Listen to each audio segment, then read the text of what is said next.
Use করবেন না, যাতে কোনো হিংসা বা প্ররোচনার সৃষ্টি হতে পারে। সকলেই আমাদের ভাই বোন এটা মনে রাখবেন।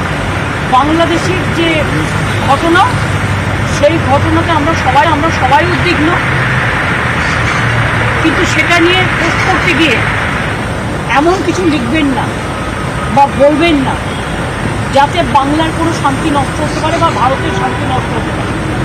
এটা আমি সবাইকে বলব, ইনক্লুডিং দ্য বিজেপি লিডার্স, কারণ তারা অলরেডি কিছু পোস্ট করছে যে পোস্টগুলো করা উচিত না বলে আমি মনে করি। আমি আমাদের নেতাদেরও বলবো কেউ কোনো পোস্টে যাবে না। সুতরাং আমি আপনাদেরও বলবো এবং সমাজ জগৎকেও বলবো, শান্তি রক্ষার স্বার্থে আসুন। ইন্ডিয়া একটা কান্ট্রি, বাংলাদেশও একটা কান্ট্রি, কিন্তু পাশের যদি রাজ্যে কিছু হয়, আমার প্রতিবেশীর কিছু হয়, তার একটা প্রভাব পাশের রাজ্যে পড়ে। সেক্ষেত্রে শান্ত থেকে আমাদের পরিস্থিতিটা দেখে রাখতে হবে, সব সন্তানরা যেন ভালো থাকে। বাংলাদেশের পরিস্থিতি নিয়ে উদ্বিগ্ন মুখ্যমন্ত্রী একজন সংবাদ মাধ্যমের সামনে সরাসরি তিনি জানিয়ে দিলেন যে এই পরিস্থিতি নিয়ে আমরা সবাই খুব উদ্বিগ্ন।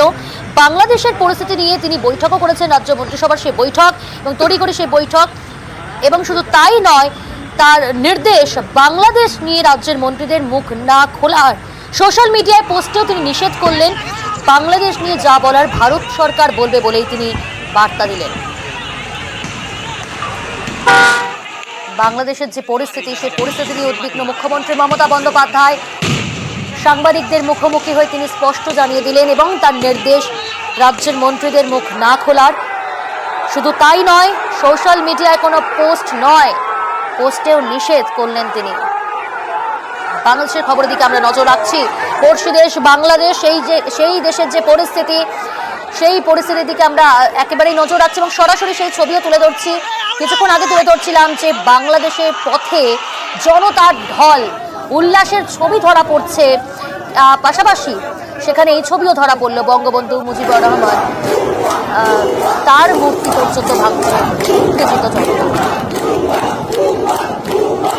বাংলাদেশের পরিস্থিতি নিয়ে উদ্বিগ্ন মুখ্যমন্ত্রী মমতা বন্দ্যোপাধ্যায়। ভেঙ্কটেশ্বর রয়েছে আমাদের সঙ্গে। ভেঙ্কটেশ্বর, উদ্বিগ্ন মুখ্যমন্ত্রী মমতা বন্দ্যোপাধ্যায় বাংলাদেশের পরিস্থিতি নিয়ে কি বার্তা দিলেন তিনি?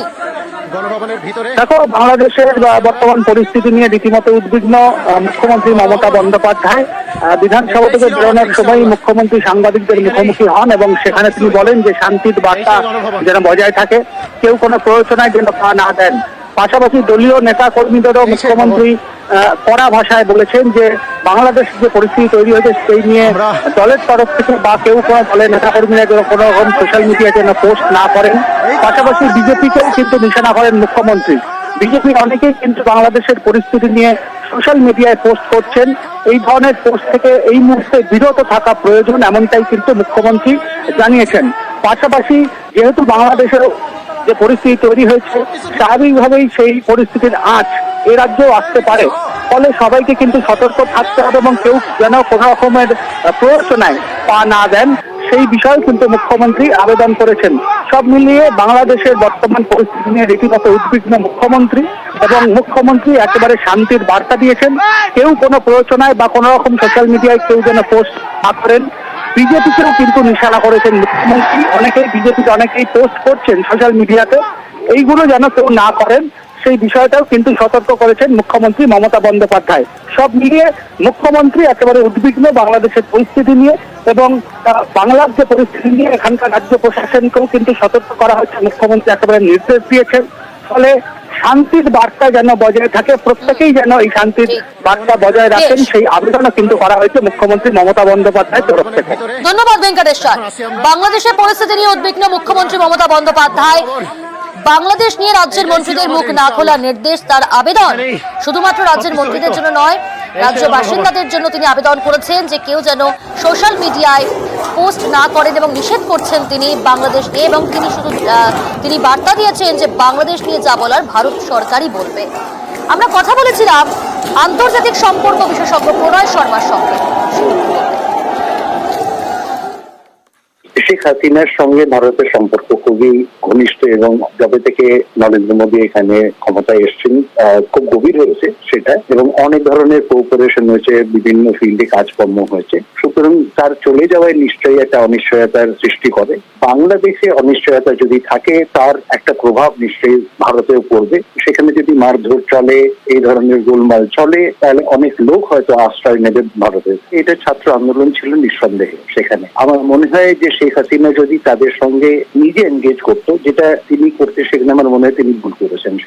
সেখানটায় তিনি তাদের ছাত্র বাহিনী যেটা আছে, ছাত্রের সঙ্গ তাদেরকে না দিয়ে, পুলিশ ব্যবহার না করে যদি তাদেরকে আলোচনা ডাকতেন, আমার মনে হয় এই ঘটনা তিনি আগেই অনেক কন্ট্রোলে আনতে পারতেন।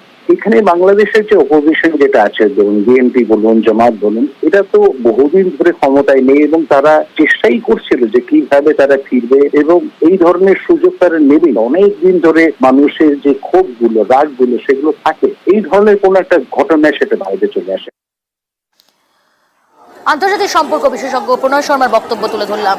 পাশাপাশি বাংলাদেশের ছবিটা আপনাদের সামনে তুলে ধরছি। গণভবন যে সেখানে দখল নিয়েছে জনতা, সেই গণভবনের ভিতরকার ছবিটা যদি একটু দেখেন, সেখানে জনতা গণভবন, জাতীয় সংসদ ভবন তারা দখল নিয়েছে এবং সেখানে তারা উল্লাস করছে। যে যেরকম পাশে জিনিসপত্র নিয়ে বেরিয়ে আসছে, সেখানে ভাঙচুর করা হচ্ছে। দেখছেন সেই ছবিটা, খাটের উপর উঠে উল্লাস করার ছবিটাও কিন্তু স্পষ্ট। গণভবনের বিক্ষোভকারীদের যে উল্লাস, সেই ছবিটা আপনারা দেখতে পাচ্ছেন, দেখুন। এবং এই ছবিটা কিন্তু খুব অতি পরিচিত। আমরা দেখেছিলাম এই ছবি, একই ছবি বলা যেতে পারে। এই ছবির প্রতিচ্ছবি শ্রীলঙ্কা, আমরা শ্রীলঙ্কাতেও দেখেছিলাম। সেই প্রতিচ্ছবি দেখা গেল এবার বাংলাদেশের গণভবনে। অয়ন ভট্টাচার্য রয়েছে, ডেপুটি নিউজ এডিটর। আর এই প্রতিচ্ছবি অর্থাৎ শ্রীলঙ্কার প্রতিচ্ছবিটাই এবার দেখা গেল বাংলাদেশে গণভবন, সংসদ ভবন, সেই সমস্ত সরকারি ভবনগুলোতে এই ছবি ধরা পড়লো, এই উল্লাসের ছবি। এখানে প্রশ্ন উঠছে যে সেনাবাহিনীর ভূমিকা কি? সেনাবাহিনীর ভূমিকা এখানে একেবারে নগণ্য দেখা যাচ্ছে। সেনাপ্রধান বললেন যে হিংসা, আগুন এগুলো কোনো কিছুর সমাধান আনতে পারে না, কিন্তু গণভবনে, সংসদ ভবনে একটা দেশের, সেখানে সাধারণ মানুষ, আন্দোলনকারীরা চলে গেলেন এবং এই গণভবনে বিক্ষোভকারীদের উল্লাস।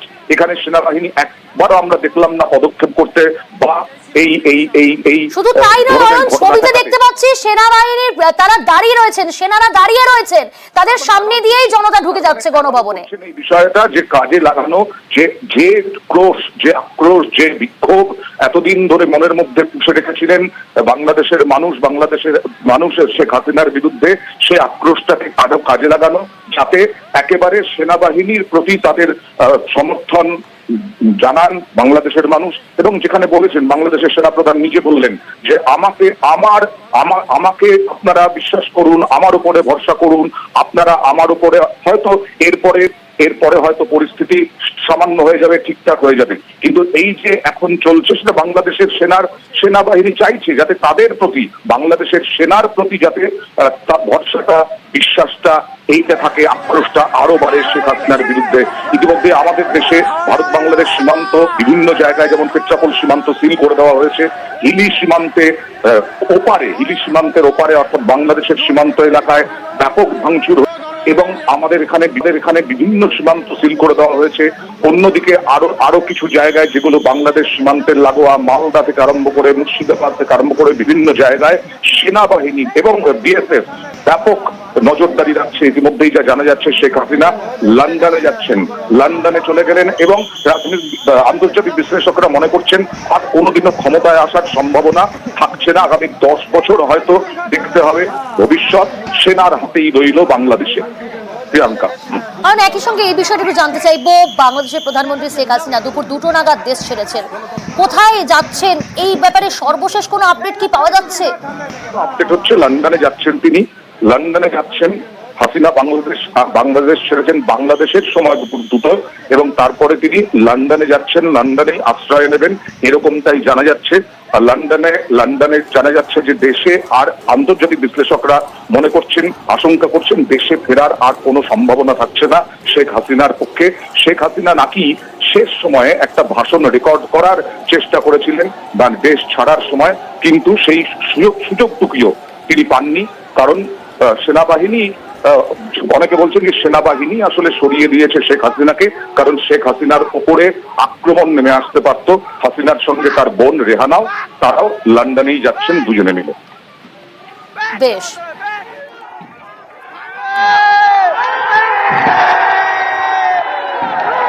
আমরা কথা বলেছিলাম এই বিষয়ে যে বারবার করে যে ছবি আমরা দেখাচ্ছি, বাংলাদেশের ছবি, আমরা আন্তর্জাতিক সম্পর্ক বিশেষজ্ঞ অনিক চট্টোপাধ্যায়ের সঙ্গে কথা বলেছিলাম।